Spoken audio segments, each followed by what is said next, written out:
We're reaching the end of Pride Month, and I haven't even reviewed a single Pride movie. Oh, I disappoint myself. In my defense, I had a schedule to follow through, and I had to scramble this into my schedule. So, you're welcome.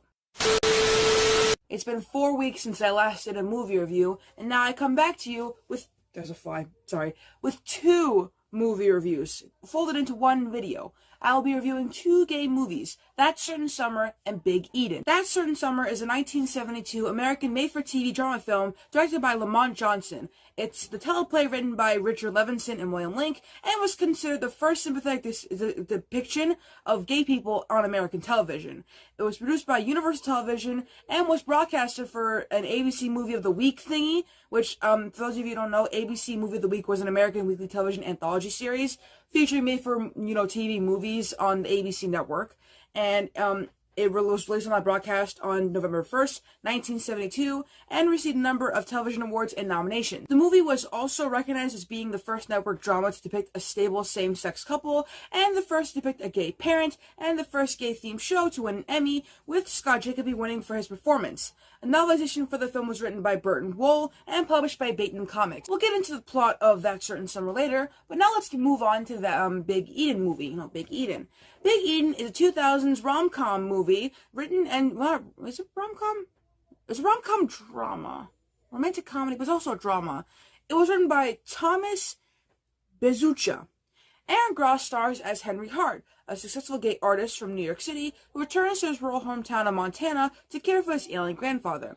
Henry is welcomed back by the townsfolk, all of whom are aware that he is gay and are highly accepting and even supportive towards him. The film's plot and dialogue is notably devoid of homophobic content, so no homophobia in this movie.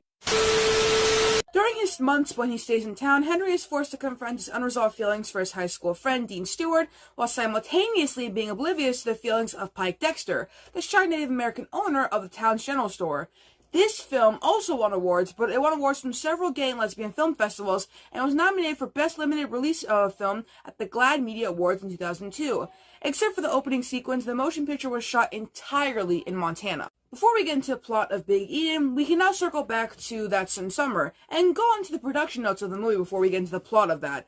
Trust me, this all makes sense. Hal Holbrook and Martin Sheen play the gay couple in this movie, and Hal Holbrook said he initially turned down the role when it was initially offered to him, because he was worried about whether the character was, he wasn't worried about whether the character was a gay person or not. It's not the reason he turned it down. He said, frankly, as I read the script, and I didn't think much happened in it. I just thought it was kind of tame. After discussing the script with his second wife, Carol Rawson, he changed his mind and accepted the role. He felt an emotional connection to the character in the film because at the time, he had separated from his first wife and had not told his 2 young children about the split.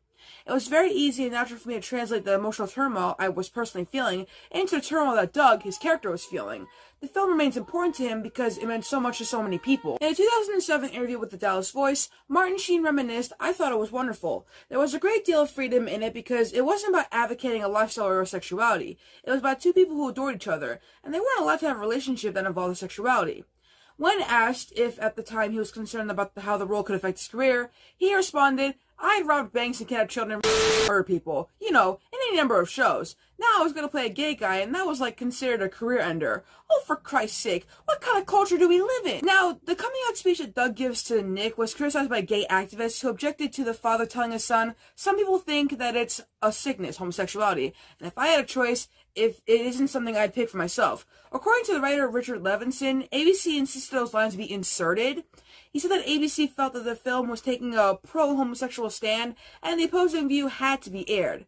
Levinson said they were strongly resisted and totally disagreed with their decision. Additionally, ABC insisted there would be no physical contact between lead actors. Aw, man! That's what's so kissing! See, I have a major criticism with this film, and that I don't see the dudes kiss. I just want to see them kiss. There's kissing in Big Eden. That's the end of the movie, I think. Whatever. Pike and the Henry kiss, okay? Understand?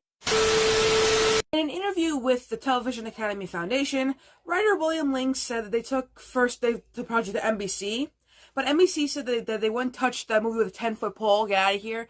Damn NBC, homophobic much? When they took their script to Barry Diller, who created the ABC Movie of the Week, he said yes, but that he had to find his own network to get it on.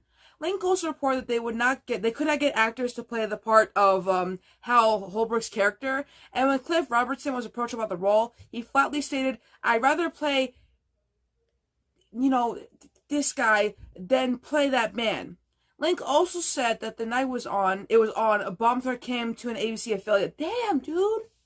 Damn. Now listen, it's crazy, but you guys have to remember, it's the 70s. That's not saying that they wouldn't do this now, because God forbid, Dude, why can't we just love one another? Before we move on back to Big Eden, let's talk about the legacy of this movie before we get into the plot after we talk about Big Eden again.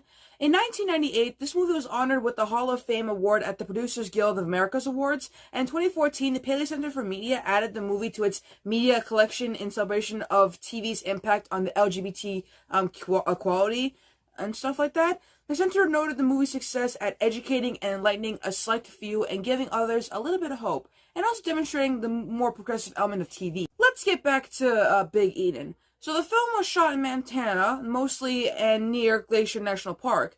The schoolhouse is in West Glacier, and the Big Eden houses are on the shore of Lake McDonald. Pike's General Store is a building located in Swan Lake, Montana. So, yeah, Montana entirely, except for the beginning scene where they're in New York. The movie received mixed reviews. Why? We'll find out. On Rotten Tomatoes, it holds a score of 64% rating based on reviews from 53 critics, with an average rating of 5.92 out of 10. The consensus states, though unrealistic, Big Eden has all the charm and sweetness of a fairy tale. On Metacritic, which uses an average of critics' reviews, the film has scored a 59 out of 100 based on reviews from 19 critics, indicating mixed or average reviews. David Ehrenstein from from New Times LA wrote, "Has all the crowd-pleasing elements moviegoers respond to: appealing hero, absorbing story, a solid group of supporting players, and a big fat happy ending." Elizabeth Weitzman from New York Daily News commented, "Director Bezucha's eyes are as starry as Montana sky, but it's pretty hard to resist such a determinedly utopian vision of love." Carla Mayer from the San Francisco Chronicle wrote that it's unlikely that the whole cowboy town really applaud all the queers goings on, but it's a lovely sentiment in a lovely movie. Yeah, I guess that makes sense. I don't know how, chill Montana was back then with the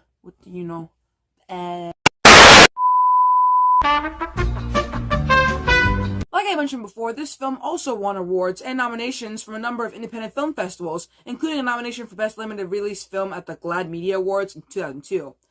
They won, for the LA Outfest in 2000s, they won an Audience Award for Outstanding Narrative Feature, and they won, Outstanding Actor in a Film, Eric Schweig won that role. He's the one that plays Pike. Yeah. In the 2000s, the San Francisco International Lesbian and Gay Film Festival, they won an Audience Award for Best Feature. Again, in the 2000s, for the Seattle Lesbian and Gay Film Festival, they won an Audience Award for Favorite Narrative Feature. In the 2000s, the Cleveland International Film Festival, they won Best American Independent Feature Film. And then in 2001, they won Best Narrative Feature from the Florida Film Festival, Best Fiction Feature from the Miami Gay and Lesbian Film Festival, and for the Toronto Inside Out Lesbian and Gay Film and Video Festival, they won Best Film or Video Feature, stuff like that. Now, with all that out of the way, what's the plot of That Certain Summer? We're circling back and forth a lot. Well, of course, That Certain Summer is about a 14-year-old boy named Nick who lives in LA with his mom, and he doesn't know that his dad is gay and in a relationship to a man named Gary McLean, his life partner for several years. It's impressive that they managed to hide that relationship. And Gary temporarily stays with his sister and brother-in-law so that Doug can come out to Nick and tell him about their relationship, rather than surprise them all at once, because that would be like an overwhelming thing to do. And rather than surprise them all at once or whatever, Gary spends most of his time with Doug and Nick, and the boy notices, that his dad is hanging out with, or liking Gary a little bit too much. And at one point, Doug takes off his watch to reach into an aquarium, and Nick sees the inscription on the watch saying, "To Doug with love, Gary." And then he realizes, oh shit, my dad and Gary, it's more than homosexual. It's homosexual. Of course, reacting like a 14-year-old boy in the 70s, he doesn't really take it too well, and he kind of runs away. So then, his mom comes from LA, and she's like, yeah, we gotta find my son, you know? And Gary and Janet have like a conversation together. Janet's name of the mom. And and then Gary asserts, if I were a woman, this would all be acceptable. And then Janet replies, if you were a woman, I would know how to compete with you, which is crazy. That's a crazy line. But then, like, Nick comes back home from running away. He talked to a conductor. He kind of don't really matter. So then Doug and Nick have that conversation that people weren't really okay with. And, Nick, he's having a hard time accepting this, so then he decides to just go home. He doesn't want to stay there anymore. And Doug and Janet talk briefly, and Janet tells him not to worry about Nick, and they end the movie off with saying, just give him a little time. That's the whole movie for That Certain Summer, and my thoughts on the movie is that I do appreciate the movie. It's a very good movie. I wish they kissed, Doug and Greg or whatever his name was. I kind of wish they kissed. I guess you don't really need to kiss to show you're in a relationship, you know. But other than that, it was a good movie, except for that little speech. I would give the movie like a 8.9 out of 10 is my rating. Alright, so I can't really read the entire plot of Big Eden. We'd be here all day, so I'm just gonna say some spark notes. Henry is a gay man, and he lives in New York, and he comes back to his hometown in Montana because his grandpa is sick. He's not sick, he had a stroke, and he decides to go back to New York to help his grandpa out because the whole town knows the whole family. Like, the grandpa built nearly like all the houses in the town, and Henry, everyone knows Henry's gay, so they're all chill with that. And there's a lady that tries to set up Henry with some dudes, and he's like, yeah, you know. And then we meet Pike, and Pike is like, you know, kind of shy. And I like that about Pike, actually. I like how the actor who played Pike portrayed Pike. He's pretty cool. Anyways, you know, they talk, they become friends.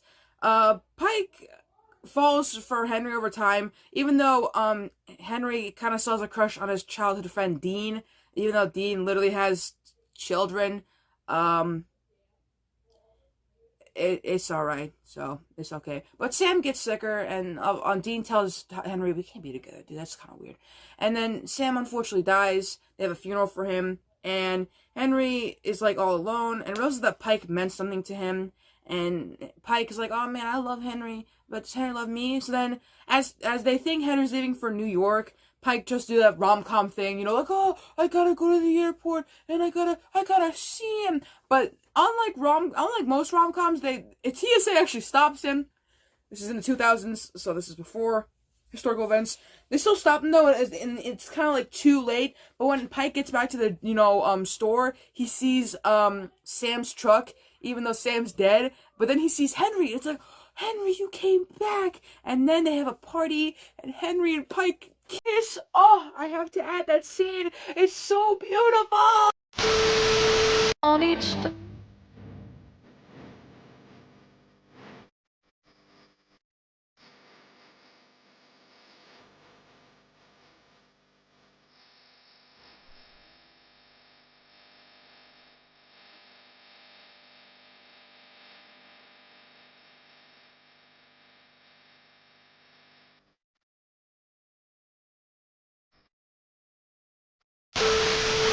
And that's Big Eden. I actually like the movie. It's the same thing with At First Sight, where people didn't like that movie because it was too long.